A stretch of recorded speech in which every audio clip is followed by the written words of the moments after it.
বিসমিল্লাহির রহমানির রহিম। আমরা আগে একটি গুরুত্বপূর্ণ অঙ্ক করব। অঙ্কটি সকলেই লক্ষ্য করব। অঙ্কটির মধ্যে বলা হয়েছে -1 গুণন -1 গুণন -1 প্লাস -1 গুণন -1 সমান কত। প্রাথমিক বিদ্যালয়ের সহকারী শিক্ষক চতুর্থ ধাপে এসেছিল 2019 সালে।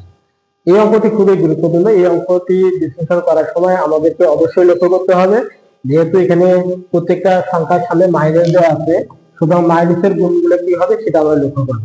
আমরা প্রথমে সরলীকরণের ক্ষেত্রে আমরা একটা বিষয় লক্ষ্য করব যে প্লাস গুণন প্লাস সমান কি হবে, প্লাস হবে।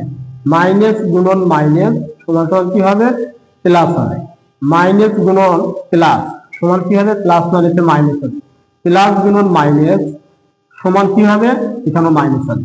তাহলে এই চারটি নিয়ম অবশ্যই আমাদের লক্ষ্য করতে হবে যে দুইটি ধনাত্মক সংখ্যার গুণফল সর্বদা ধনাত্মক, দুইটি ঋণাত্মক সংখ্যার গুণফল সর্বদা ধনাত্মক, এবং একটি ধনাত্মক সংখ্যা একটি ঋণাত্মক সংখ্যার গুণফল হচ্ছে ঋণাত্মক, এবং একটি ধনাত্মক সংখ্যা এবং অপর একটি ঋণাত্মক সংখ্যার গুণফল হচ্ছে কি, ঋণাত্মক।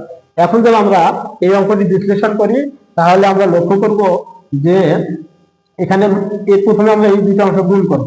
তাহলে -1 -1, তাহলে মাইনাস গুণন মাইনাস, তাহলে মাইনাস গুণন মাইনাস সমান কি ছিল, প্লাস। তার মানে এটা কি আসছে, প্লাস 1 আসছে, গুণন -1। তারপর প্লাস এখানে দেখো আমরা যদি এটা গুণ করি তাহলে -1 গুণন -1, তাহলে -1 1 গুণ করলে কি হবে, +1 হবে। এখন আমাদের কাজ হলো কি, এখানে আমাদের কি আছে, প্লাস, এখানে আমাদের কি চিহ্ন আছে, প্লাস চিহ্ন আছে। যদি প্লাস হয় তাহলে প্লাস এবং মাইনাস গুণ করলে কি হবে, প্লাস মাইনাসে মাইনাস, 1 1 গুণ করলে 1 হবে, +1। তাহলে আমরা যদি এখন এই দুটো সরলীকরণ করি তাহলে +1 -1 যদি আমরা কাটাকাটি করি তাহলে ফলাফল কত হবে, 0। তার মানে সঠিক উত্তর হচ্ছে আমাদের 0। তাহলে এইরকম গুরুত্বপূর্ণ অঙ্কগুলো পেতে গেলে আমাদের এই পেজটি অবশ্যই ফলো করবেন এবং লাইক কমেন্ট এবং শেয়ার করে পাশে থাকবেন, যাতে পরবর্তী ভিডিও দিলে অবশ্যই তোমরা দেখতে পারো এবং এই অঙ্কগুলো দেখে উপকৃত হতে পারো। ধন্যবাদ সকলকে।